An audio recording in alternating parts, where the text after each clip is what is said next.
Hey YouTube, play Liberian music.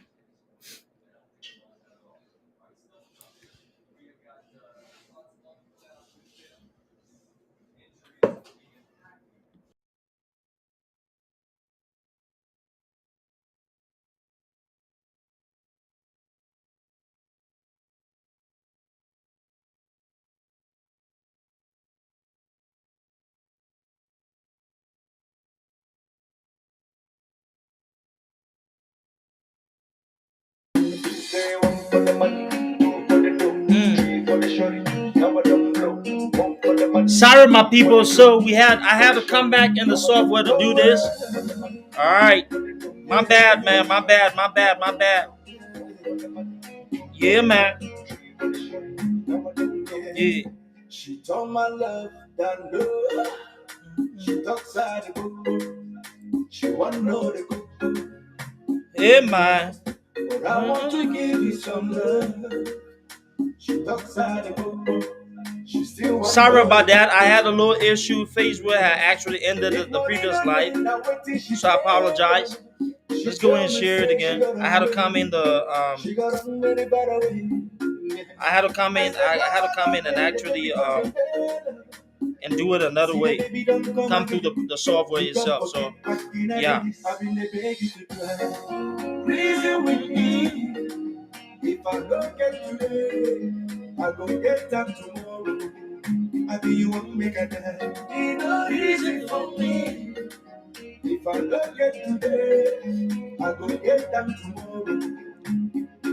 Say one for the money, two for the dough, hey, for the shorty, hey, never don't blow. Hey, one for the money, two for the dough, three for the shorty, never don't blow. Say one for the money, two for the dough, hey, for the shorty. Let's get my songs from here. Yeah. Anyway, let's go. Let's share, man. I remember the month of December. Let me share this.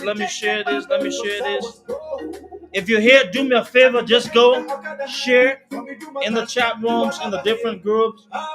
Just taking your time to share these podcasts can help us to reach a lot of people, right? So that's what I want to encourage all of you to help us, right? Keep sharing the videos. Let's make it happen. You don't need me. Can I try a little to spend my life with you? Yeah, I've been the baby to try. Reason with me. If I don't get today, hey man, I go get them tomorrow. I think you want make a die. It's not easy for me. If I don't get today, I go get them tomorrow. Say one for the money, two for the dough, three for the shorty. Yes, sir. We're streaming on YouTube as well and the Unapologetic page. I'm kicking off this here on Wednesday of next week. We're kicking officially Unapologetic. Let me start by saying I've said thanks to every one of you. All of you who take time out of your busy schedule, right? To help us share our videos, make yourselves available. I appreciate it. I really do, right? So I don't take that for granted. I take, when people make themselves available, when people come on these, yes, I know I'll play a new level. I know. when people come take the time to come on these podcasts and watch, I really respect that. I really, we really appreciate it. So that's what we ask, in return. Share the video. Some people may not be watching when we, start, but gradually as it goes through the feed of many people, that we get to see these things, right? And so that's something that we highly encourage as well. So let me play some music. Let's go ahead and share it and get more people on. And then once we're able to do that, I will come back to the juice of the story, the reason why we're having this conversation today, right? So let me see. Let me go ahead.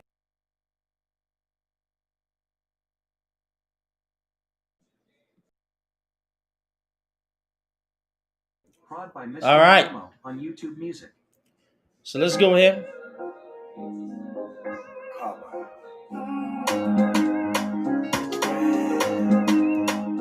Let's go ahead and share. My failure see me a go baba, cause I'm a beauty baba. Sit next to see me a go baba. But also, when I see my peso, after when I know my peso, cause I'm a beauty baba. I'm a brand new man, I'm a king. I'm born again, never the same. Holy one, yes, we never change. The worst I ever lost thing. Holy go fire, fire. I salute to ancients of day. You never let me down again. I'm enjoying my heritage. Nobody go see me, oh go run. Challenge to see me, oh go run. My failure see me, oh go baba. Cause I'm a beauty baba. Sit next to see me, oh go run. But also, when I see my peso. After when I know my peso. Cause I'm a beauty baba. I'm from a power not believe. I'm a victor, I never lose. So take a very good at me. I'm walking wisdom every day. I see my blessings falling, change my morning to dancing. I'm changing my level. You will never see me to struggle. I thought they go see me, oh go gone. And then you see me, oh go run. My failure see me, oh go baba. Cause I'm a beauty baba. Sit next to see me, oh go run. But also, when I see my best soul. So let's go put on that. Put that on there. That's all. Cause I'm a beauty Just make it happen. baba. That's all. Yes, sir. Good evening. All right, perfect. So let's get into this thing here because I don't want to be here long tonight, and so we'll be fine. So, um, um, it has been a tremendous week for me. And the reason why I say that because a lot of good things have happened, and in my own personal life, personal development, and so it's a lot of gratitude, right? I really, really, and a little bit, excited about next steps, about everything and stuff. So, notwithstanding, I've decided to officially kick off on apologetics. So, um, a little backdrop for some of you who've just started following. So last year I lost not last year, but the year in which we had the election, right? The year before, maybe, or whatever. But I lost my main page. And that page, I had about pretty close to about 5,000 followers. And I had almost 16,000 follows, right, on that page. And Facebook censored my page because Facebook felt that people became insensitive to a lot of the things that I were posting, right? And they went and started reporting my pages and stuff, and that's how it got shut down. So since then, it has been a challenge trying to get back into the thick of things. Actually, frustrated me wherein I stopped doing these live podcasts. I just got pretty upset about things and I got away from doing the live podcast. But I was doing it on my main page and, frequently, consistently, right? But when they took that page away, it just kind of like drained me down. But thankfully speaking, I intend now to do weekly every Wednesday about, let's say, 9 o'clock p.m. Eastern Standard Time to do unapologetic, wherein we'll be able to talk about issues, talk about the ANC, talk about all of the juices, the stories that you want to hear, about politics, everything, and giving rebuttals, right, to things that we need to give rebuttals to. On that note, today is the second part of Judas, right? The story of Dillon, how Dillon's hypocrisy, his idiocy, the evil in Dillon aided Weah's dictatorship. I'm trying to make this about 30 minutes to an hour tops, but hopefully we can go ahead and do certain things. So far too often when we're in our political space, we're opposition and we have to comment and there's always a back and forth. But as of recently, or within a year's time, in Liberia, I think we have actually redefined politics, and it is now about self-interest to the max, but deception, dishonesty, lies, and all of those stuff, right? And yeah, Dennis Woe.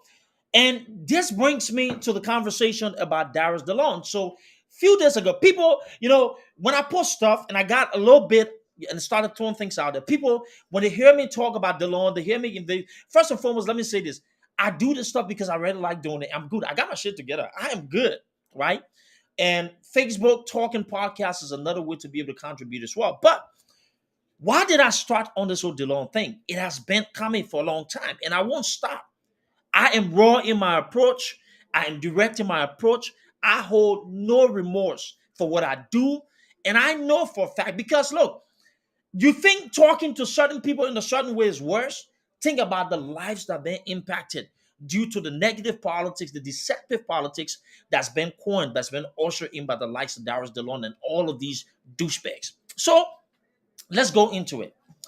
So the story of Judas mimics this whole story in the Bible, where Judas Iscariot sold Jesus Christ for 30 pieces, right? Or silver. You're that the biblical people, correct me if I'm wrong. But for decades, centuries later, there has been this continued theme where people see Judas as the face of betrayal, right? And they felt that Judas took away something for them.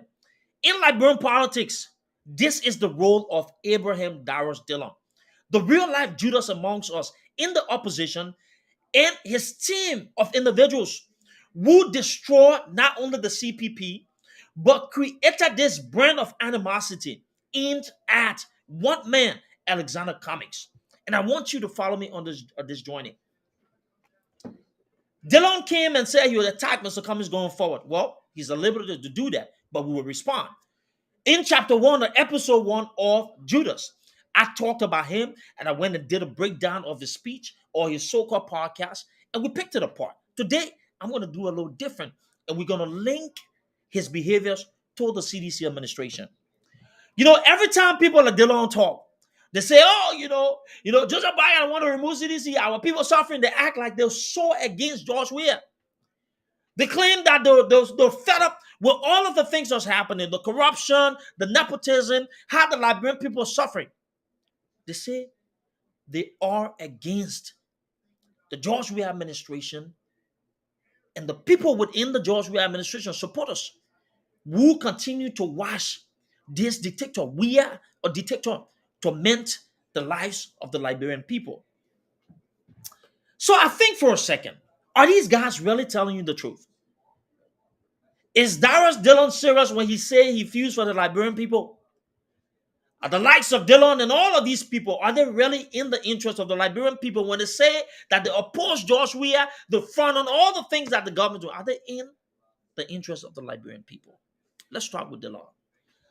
In episode 1, we talk about how he pretended to be somebody in the beginning during campaign time and sold this new person to the Liberian people. Some of us say, this is different. This is what we need in our battle politics. But then he fell into the same pattern of politicians. The things that scare our people, the same things our people run away from. When they hear politicians, I don't believe you, all of y'all got the same story. And this man here disappointed majority of us Liberians. And we admit to that. In that instance, we hold ourselves accountable. But the good thing is, even though we realize that we made a mistake, we will not keep, we will not keep or remain quiet. We will continue to speak on these issues and enlighten our people. So tonight, using that backdrop, how did Dillon's brand or brand of idiocy, hypocrisy, and deception aid the dictator in George Weah today? That's what I want us to talk about. How all of these people who claim to be members of the opposition, how did their nonchalant attitude, the deceptive tendencies, create the dictator or even worsen Weah's brand of dictatorship? Let's start with June 7. June 7 was a pivotal moment for not only the opposition, for the people of Liberia. It was a period wherein democracy was going to make a final statement.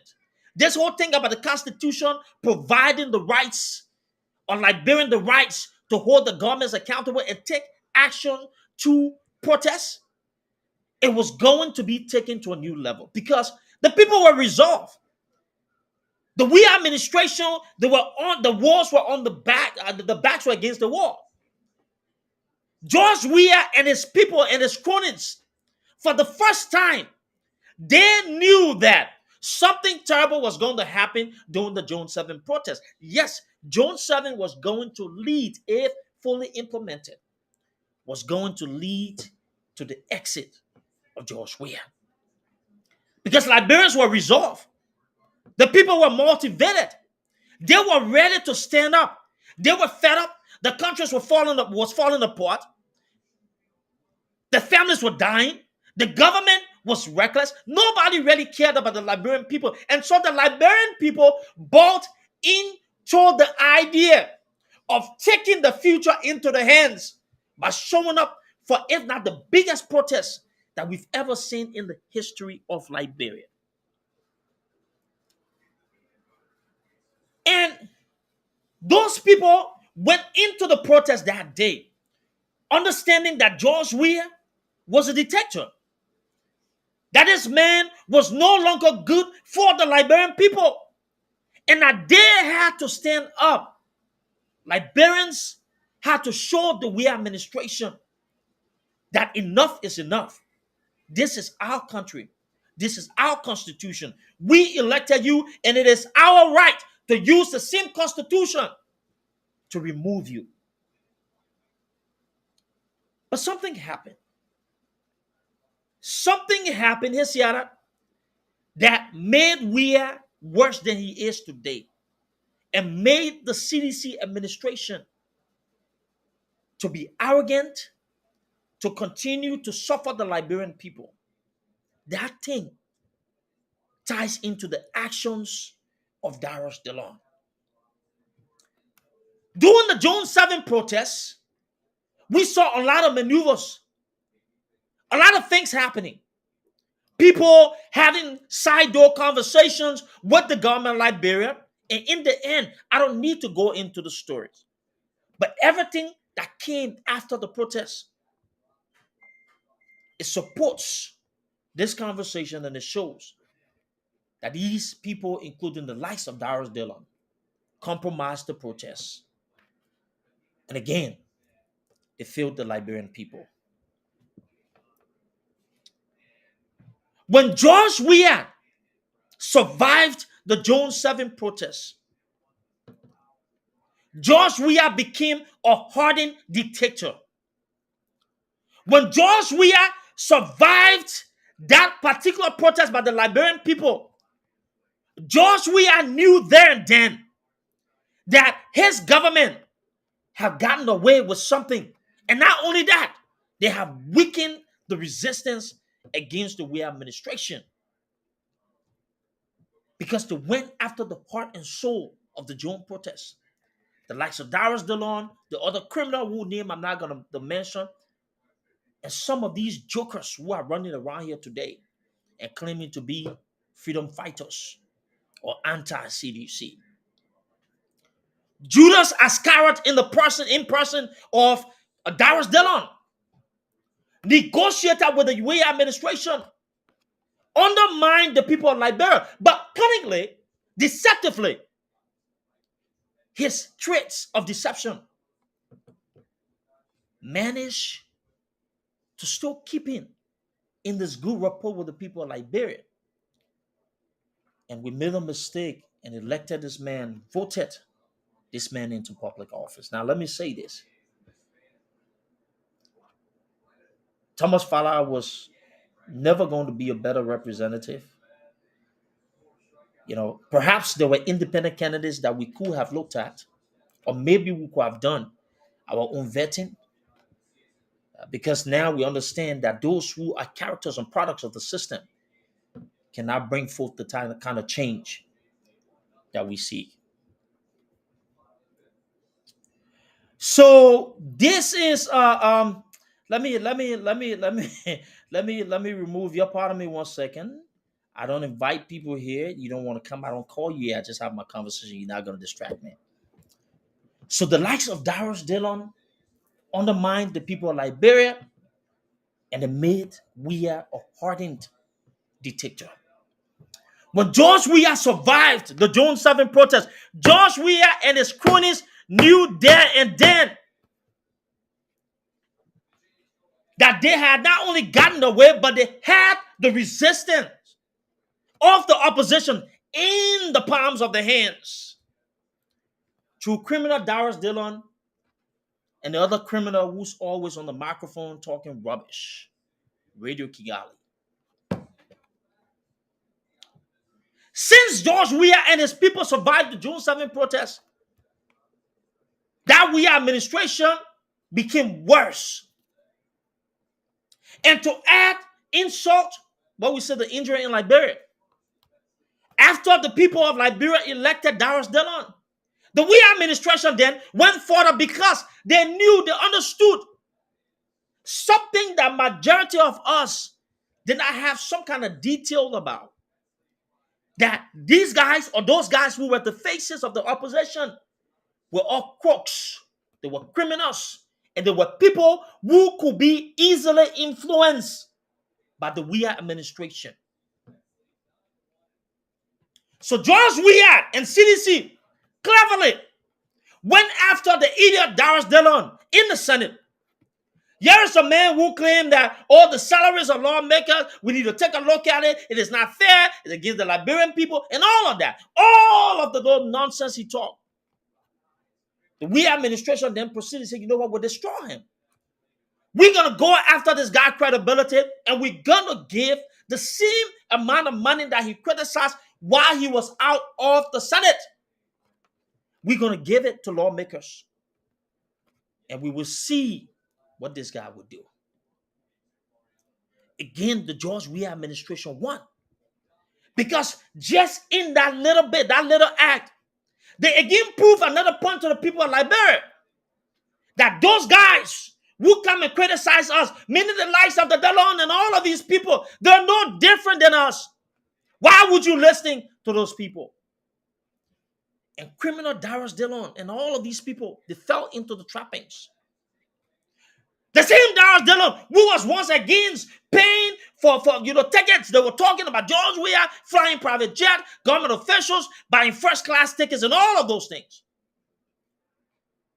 When news broke of Darius Dillon getting on a first class flight and paying all the money for that ticket, he denied it. Front Page Africa went and started digging deeper, and it was finally revealed, and he came and admitted to it. George Weah and his people looked at it and said, well, these are the guys that y'all say were criticizing us. Here it is today. The same thing they were criticizing, they were doing it. You see, Judas Dillon made George Weah an even more refined and dangerous dictator, a hardened criminal. The actions of Darius Dillon and a lot of those people in the opposition who sat there and orchestrated some of the worst crimes against the Liberian people by compromising the June 7 protests, they made Weah the brutal dictator that he is today. To the point these people don't care anymore.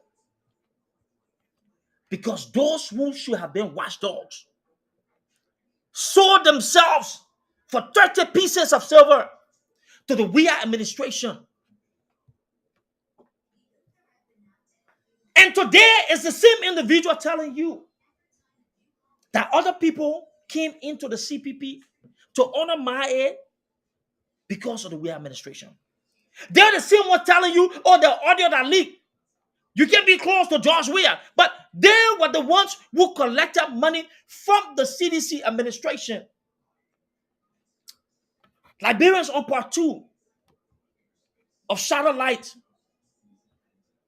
the Judah Iscariot story featuring Darius Dillon. We are linking the pattern of lies and deception and how those things that Darius Dillon did created a stubborn dictator in George Weah. Criminals they are. These people orchestrated one of the worst betrayal since biblical history involving Judas Iscariot. Dillon and others mimic the biblical story of how Judas betrayed Jesus. But in this new manner in the 21st century, Dillon was the Judas who betrayed the Liberian people by selling them over to the Weah administration. Then coming back and being everything that he criticized. Evil people amongst us. And then these people come and tell you, not them, but other people, Mr. Cummings is responsible for the issues in the CPP. You blame an Alexander Cummings for the problems in the CPP, but you don't take accountability of your actions, of all of the things that you have done to undermine the interest of the Liberian people. Shatter light, distortion, deception, betrayal, the idiocy of Dillon, clowns and jokers. Today, all over social media, some of these people will still support the habits of these crooks, criticizing the Weah administration, rightfully speaking. But however, it is time for us to start thinking, who were responsible for George Weah being the hardened criminal and dictator that he is today? It was some of those same people in the opposition, the likes of Dillon. Today, now you know the elements were in the opposition who you have relied on before that are secret agents of CDC. Today, you also know that Dillon negotiated the June 7 protest and the perks that were given to those groups. A while ago on SKTV, he said that he met it, that he knew people were accepting bribes from the government and that the protests were compromised.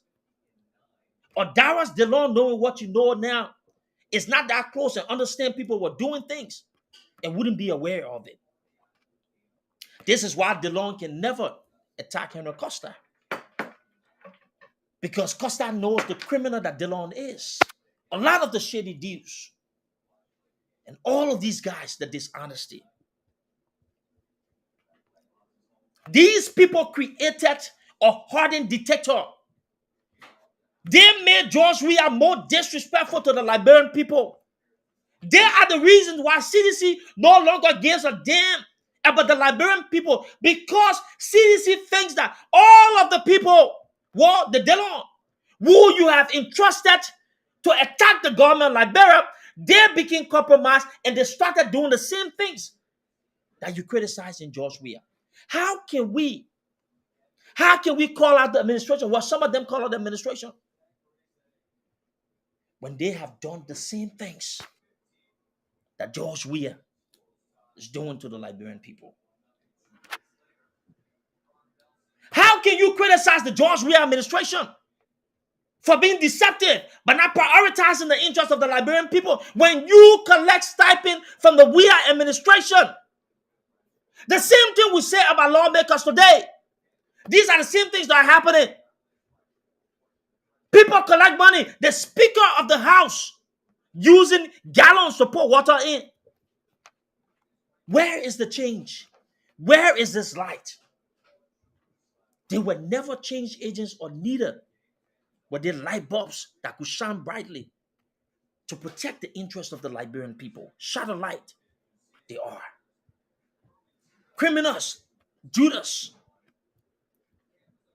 Today, those people who sold the Liberian people to George Weah wants to blame somebody who have been fighting to uphold the interests of the Liberian people.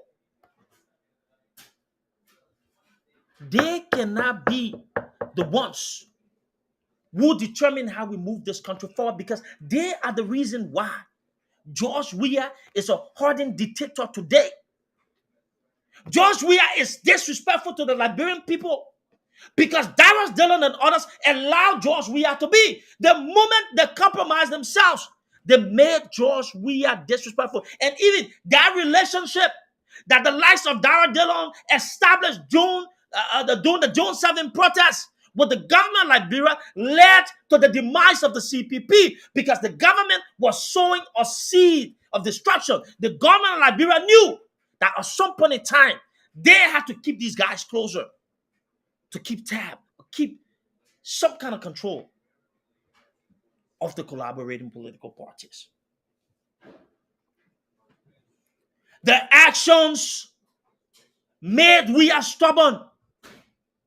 The actions suffered the Liberian people because of the relationship, the fraudulent, deceptive relationship that they created with a dishonest Weah regime. This is why the Liberian people continue to suffer. Liberians are suffering today because of the likes of Dillon. They sold the opposition for few dollars and undermined the interest of the Liberian people. And it's so befitting that on this whole weekend, where those who believe that there are some religious buff and they go through the passion of Christ and they see where Judas saw Jesus, turn him over, crucified him. These people amongst us, including the likes of Dillon, led the people of Liberia to the altar and slaughtered them in front of the George Weah administration. To this day, since they sold the Liberian people through the deceptive shady deals, we continue to marginalize young people in that country. And they took it a step further. They went into the CPP, destroyed it, used their ties and connection with the government, accepted monies from the government, built bad relationships with the government, and undermined the efforts of the Liberian people. The demise of the collaboration rests on the shoulders of all of those key elements who saw the June 7 protest, the likes of Dillon, Judas amongst us. Their decision to dash the hopes and aspirations of the Liberian people made George Weah an even more brutal dictator. The blood of Liberians are on the hands of Dillon. They are responsible for the murders of Deputy Lama. They are responsible for the death of Odell Sherman. They are responsible for the death of Princess Cooper. And you think that we're joking when we say this thing? Yes, why they're responsible? When you sell your soul to a disruptive and criminal government, and our people lose their lives because of your actions, blood money, you are equally responsible. When you sit as lawmakers and you take monies that you criticized before, and it does not go into the things that it needs to go into, you are directly responsible for the sufferings of the Liberian people. Judas amongst us, traitors amongst us. Those elements like the likes of Dillon who saw the June 7 protest, who saw the Liberian people, who undermined the Liberian people, handed them over to CDC because of greed. They are responsible for the actions of George Weah, and they made George Weah a stubborn dictator. Let me tell you about dictators.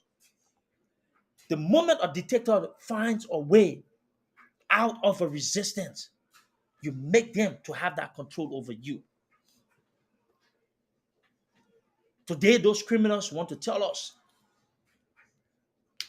that there are people we're supposed to listen to. So that brings me to this point. What is the way forward? The way forward is that we have to start looking at changing Liberia,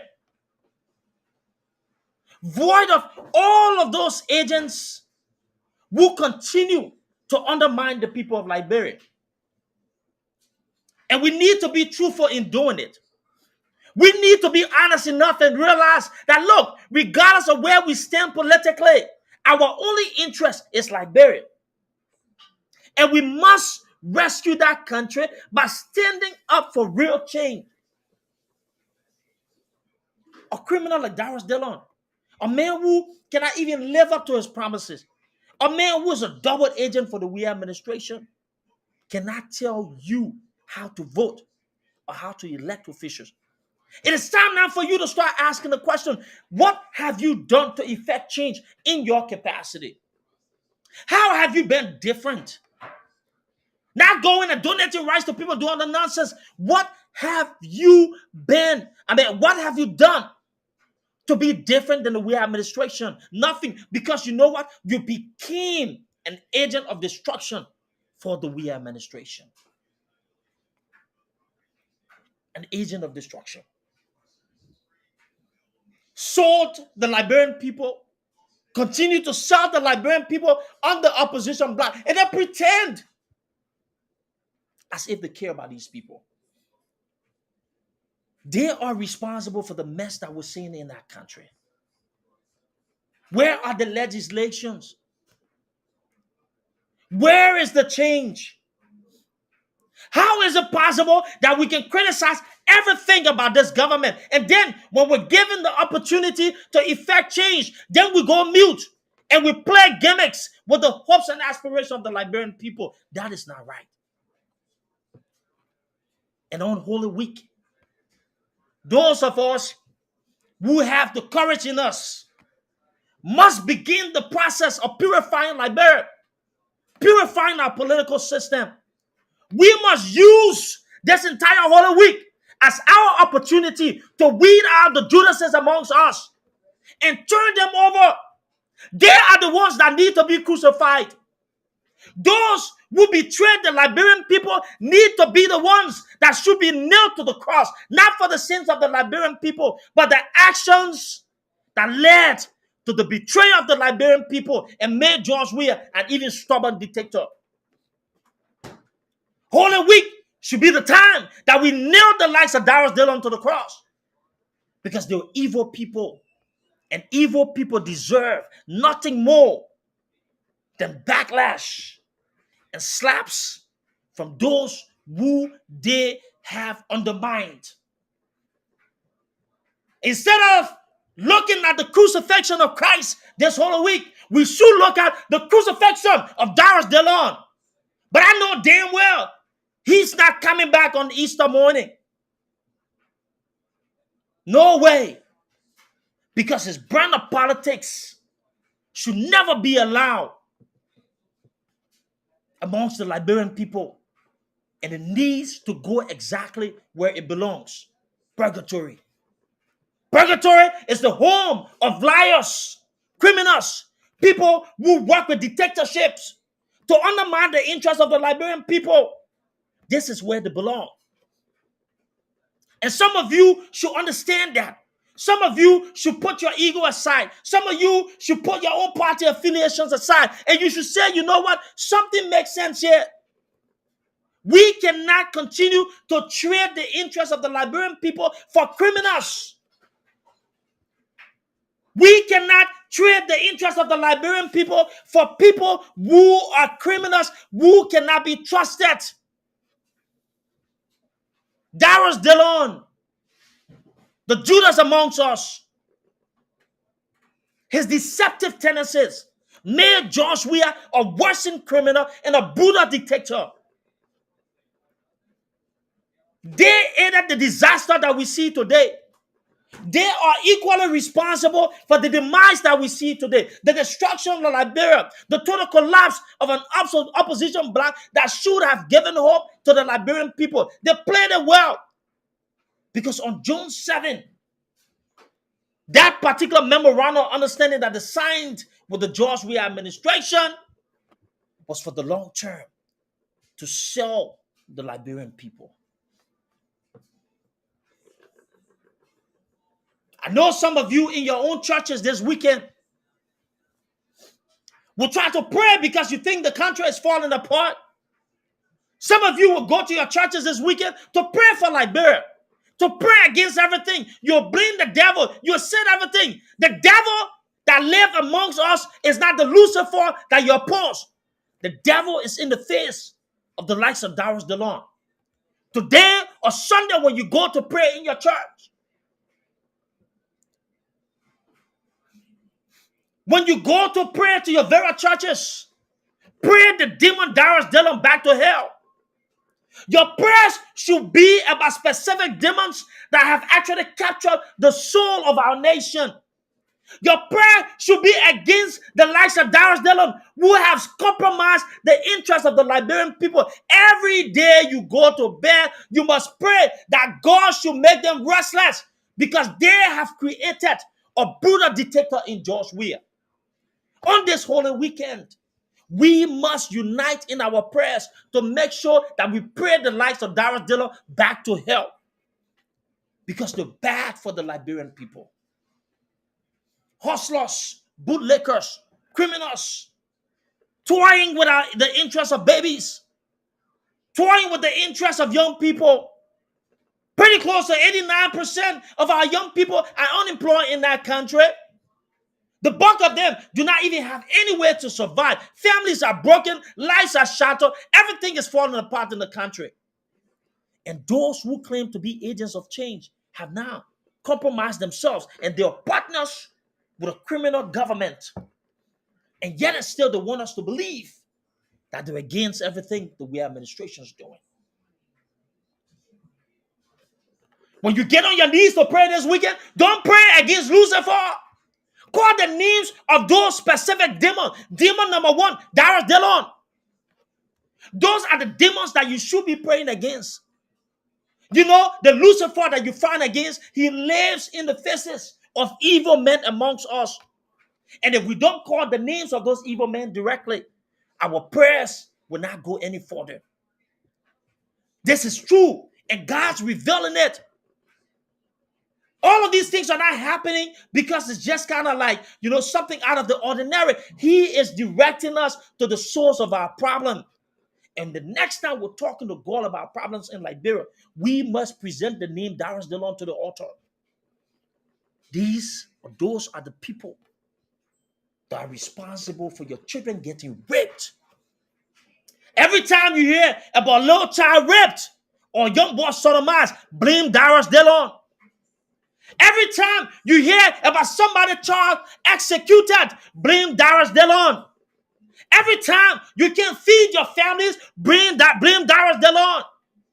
When you're sitting hopeless and everything is broken and there's no way out of your situation, blame Dillon.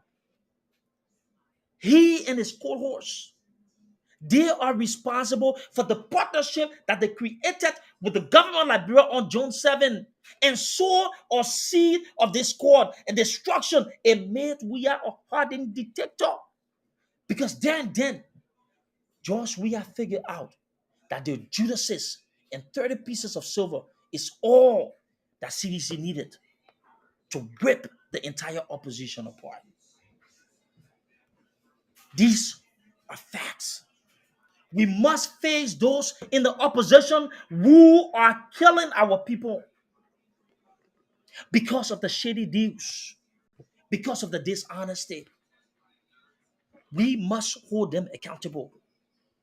In as much as we will criticize the George Weah administration, and rightfully so we should, because they're not excluded, we must come within the camp of the opposition and we must start taking names of all of those people who are partners of the government of Liberia and have destroyed the republic because of the greed, the devilish attitude. Don't waste your prayer on praying for Dillon to be successful. Dillon, your prayers is no longer wanted in that manner because you know what? This man that you prayed for to be successful became a problem to the Liberian people. Now we must pray him back to hell because he's a child of the devil that we prayed against. Just think about it. And I told you I was only going to be here for 30 minutes to an hour. Let me say this. I want you to think about it. Every time you criticize George Weah, every time we speak against corruption, if you ask somebody today, what are the things that you hear about the government of Liberia as it is, the George Weah administration? Corruption, lack of security, the murders that's going on in that country. How can you say that the Weah administration is corrupt, but then you support a Darius Dillon or you support a unity party. How can you say that the George Weah administration is corrupt and you talk about $16 billion, but you keep tight-lipped about a senator who directly impacted from the corruption that we see today? I mean, pray tell me, how can you criticize the Weah administration for being equally corrupt and then leave the likes of Dara Dillon out of that corruption scandal? How can you talk about the abuse, the rape culture, the murders all over the country, and you blame only the detector in George Weah, but you don't hold the likes of Darius Dillon accountable? The president does not respond to issues impacting the people of Liberia. Have you seen any pressure from the Senate? They have all become bootlickers. They have been cowards. Have you seen pressure? Have you seen real life actions? Have you seen solutions? Where is this light? Where is this optimism? Where is this difference in terms of our body politics? Where is this so-called change agent that the people of Liberia voted for? The so-called change agent is nowhere to be found because that person in the face of Darius Dillon is now a partner of the government of Liberia. And we must be smart because it is clear now that everything that we've talked about George Weah, everything that we said about the CDC administration, it now rests on the shoulders of those criminals in government, including some elements of the opposition bloc. So the caption of my podcast today was to bring something to the Liberian people through the story of Judas and how their so-called light aided Weah's brand of dictatorship. The story of Judas on Holy Weekend, when we reference a biblical story, a biblical occurrence, wherein Judas Iscariot sold Jesus Christ to his enemies. And we want to go a little further and speak about literature. Then we go into Brutus. The Brutus among us, et tu Brute. The story of Judas, betrayal, the story of betrayal, how people in the opposition became partners of the government and then led the slaughtered, the dashed the hopes of the Liberian people. This is the story of Judas, and this is the theme of Holy Week. How those criminals were in the opposition became Judas Iscariot and led the Liberian people to the slaughterhouse to be killed, executed, murdered by a brutal dictator in George Weah. This is the story of Darius Dillon and how his brand of idiocy aided the cruel and dictatorship that we see now in terms of the Weah administration. George Weah is now a courageous dictator because of Judas Dillon. George Weah is now a stubborn dictator because of Judas Darius Dillon. George Weah and his administration do not care about the hopes of the Liberian people because criminals and people like Darius Dillon sold the opposition. In Liberia, the story of Judas started on June 7th.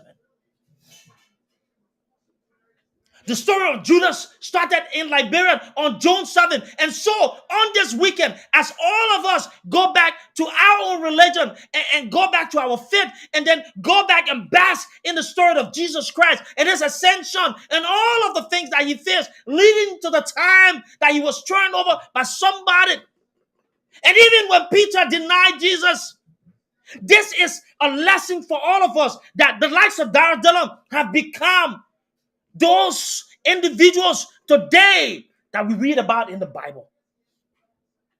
This is a time to reflect, a time to be subtle, a time to look at everything, and a time to think. We may be beating Judas around here today, But we cannot allow the other Judases from the opposition to walk freely. We cannot mourn over the crucifixion of Jesus Christ, but not be courageous enough to take Judas, the Judas were in the opposition, and crucify them. We cannot weep because of the torture that Jesus went through. But then those who handed Jesus over, we set and allow them to walk. We cannot look at those people who have aided George Weah and his brand of dictatorship and allow them to walk free. And then only criticize George Weah. We must hold all of them accountable. And we must nail them to the cross. This is a call for the Liberian people to wake up. That your insults and attacks against the Weah administration must continue, but it must include all of those individuals, including Judas Dillon, who sold your hope and your aspiration. You must crucify them. You must nail them to the cross. And you should do that by being courageous in calling the hypocrisy, the deception, the lies, and all of the things that they've done to undermine the interests of the Liberian people.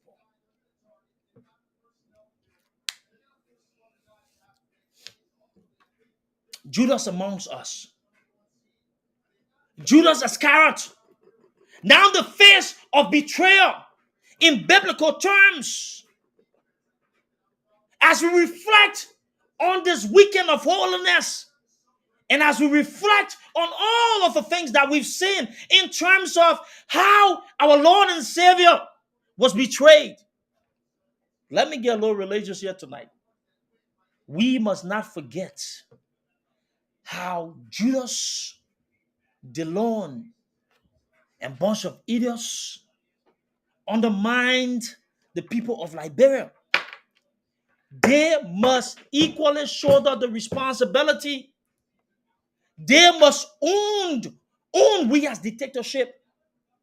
They should hold themselves accountable for all of the things that we see in George Weah, because they are the ones who sold the opposition, who collected money from the government of Liberia, and who made George Weah comfortable enough to exploit our people.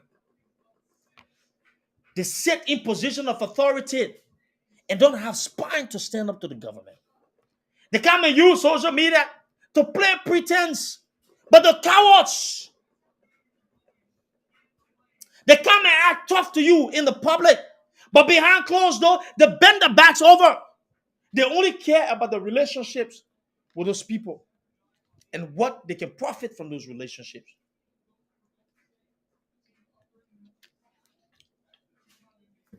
We must be wise. We must stand up. We must continue to fight for the soul of Liberia. We must say enough is enough. We must nail those demons to the cross. And as we go on our altars and in our homes and we read our scriptures and we're praying for a breakthrough for Liberia, we must ask God to deal with the Lucifers in the opposition, including the likes of Dillon. Your prayers, your cries against the Weah administration must include the likes of Dillon. Every child that you've lost because of the dictatorship in Weah, you must also cry that cry, knocking on your bellies with the name Dillon, because they have been evil. They have equally participated in the destruction of the Republic of Liberia. This is not politics, it's a fact. We must hold everybody accountable. When we criticize the suppliers and we look at the source, we should look at everything within that particular circle that contributed to what we face today. This is going to get interesting. And this is just one of the several parts of the story of Judas. How Dillon hypocrisy aided Weah's brand of dictatorship. How Dillon and some corning members of the opposition are responsible for the harsh economic conditions that we see in Liberia. How they or their decision to undermine the Liberian people makes them guilty as charged.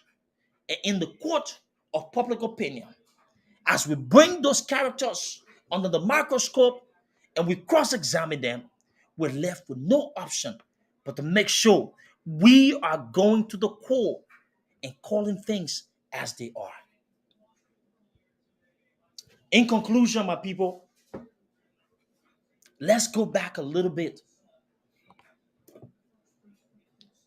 Some of you, or many of you, Liberians, are religious people. You believe in Christianity, you believe in your faith, you believe in your God. And I know sometimes you wonder what is going on with Liberia, but it's time for you to take ownership of the problems we see in Liberia. Liberia is the new Sodom and Gomorrah. And if we're not careful, some of us will one day be the pillar of salt that the Bible referenced today. When we only care about ourselves because the things that are happening in the country does not benefit, does not apply to us, or we're only benefiting in a positive way, we are creating a Sodom and Gomorrah. And we will become eventually the pillar of salt. When you look at corruption and you think because somebody is part of you and you're not talking, you are creating a Sodom and Gomorrah. And the actions of that person could one day make you the pillar of salt. When you sit there and you call people detectors and you look at all the other people who are aiding those same detectors and you don't stand up for yourself or you don't hold them accountable, you are creating a Sodom and Gomorrah. And their actions may one day turn you into a pillar of salt. The things that we do, the way we remain mute about things that we should be vocal on, and we see people going after other people, and we think because they don't align with our political interests, and we remain mute about it. One of these days, it will come to our doorsteps. And just like the story of Sodom and Gomorrah, if we're not careful, we will become pillar of salt. We cannot continue to ignore the Judases amongst us. Those people who have directly aided the efforts of Weah and supported his brand of dictatorship. The liars, the thieves, the ones who are in public office and who have done something, like the ones who have been in governance for 40 something years and did not change anything in that country, but now only sees everything is wrong and did not even stand up for the Liberian people. We must be careful before we create a Sodom of Gomorrah and eventually become pillar of salt.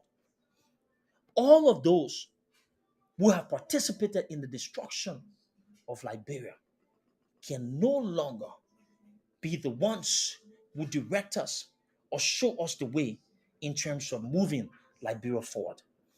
I want to say thanks to all of you for following me today. This was a quick podcast and a lesson here. This is the story of Judas, highlighting Dillon and his hypocrisy. We will continue. Join me every week, Wednesday at 9 o'clock p.m. Please share the link, share the podcast, push it out there. My people, let me tell you, if you really believe in transforming Liberia, you must do all you can to support good and credible people who want to educate and change our country. That's all we ask for. Just a simple like, just a simple share, just a simple view to get our message across, because you know what? We are at a pivotal point. And the only way we can change that country is when we encourage good people to lend their voices by making the sacrifices, by aiding them in the efforts to redirect this narrative. One final thing, the ANC is actually having its 10th anniversary on June 10th. And get ready, because it's going to be fun. There's going to be growth. There's going to be a lot of different things that's actually happening. Hopefully, sometimes during the week, I will try to bring the people from that committee to talk as well. But it's going to be a celebration, and it's going to be a good time for all of us to come around and celebrate not only the ANC, but the progress that we've made based upon the commitments of all of those hardworking people who want to see real change in Liberia. On this note, I want to bring you to the end of the story of Judas Part 1 and just linking, connecting the dots between Dillon's action and how their actions created the dictatorship that we see today in Weah. My name is Duke. I am your voice. I am the one who's available to tell Liberia's story. We don't want anything out of this, but to make sure that we're educating people. Listen, if one person come across this podcast and it can change the mindset and the way in which they think about Liberia, that's a win. We don't care about 1,000. We don't care about whatever it is. All we want to do is to sow a seed in that one person that can bloom into something else. This is my story. This is why I'm here. This is why we're fighting. We're fighting because we want a better Liberia. And real change is the only way we can save Liberia. You have a good night, my people. Thank you.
It's about leadership in Africa. Um, and until Africans demand the sort of leadership they need to fix their problems, we will have the continuous issues you suggest. Long before becoming the head of a major political party, Alexander B. Cummings was making history in the corporate world as the first Liberian to run a major section of Coca-Cola, a Fortune 500 company. First thing I can tell you about him is he has a big heart. He loves his Liberian people, and he always loved Liberian people and his country, always. He's a giving person. He likes to give people the benefit of the doubt. He'll trust you first until you prove otherwise. I ran the Coke business in Nigeria. I was business unit president for about half of Africa. And then for almost 7 years, I ran an entire Africa group for the Coca-Cola Company. Born in 1956 at the Old Government Hospital in Monrovia, Alex, the third of 4 children and the only son, he would attend elementary school at Demonstration and high school at the College of West Africa. Alex and myself, we became friends in 1971. That's about 45 years ago. We met in the 10th grade and we just became fast friends. I love music. If people want to know, I actually like to dance. It surprises people that I do. And actually, I think I'm a pretty good dancer, by the way. He's a good dancer. Yes. But so am I. Don't let nobody stop you from having yourself a ball. I remember there was a song that was called Mr. Big Stuff. Who do you think you are, Mr. Big Stuff? And that was a song that he used to like a lot. Alex probably started to dance, and notice even today when he likes a record, he sings it. You know, when he's singing it, he's dancing it. You can hear him humming the songs, you know. And one characteristic of Alex was he could snap his finger. I mean, he would snap his finger while he's dancing. You could hear it all over the place. I have a great sense of humor. Again, that's not always obvious, but I like to have fun. When he lets his hair down, he loves jokes. He's a dry sense of humor, but it's funny to him, which is okay. But yeah, I mean, he's just like everybody else. He loves to dance. He loves being around people and entertaining and letting his hair down. So yeah. As a child growing up in Liberia, I had a few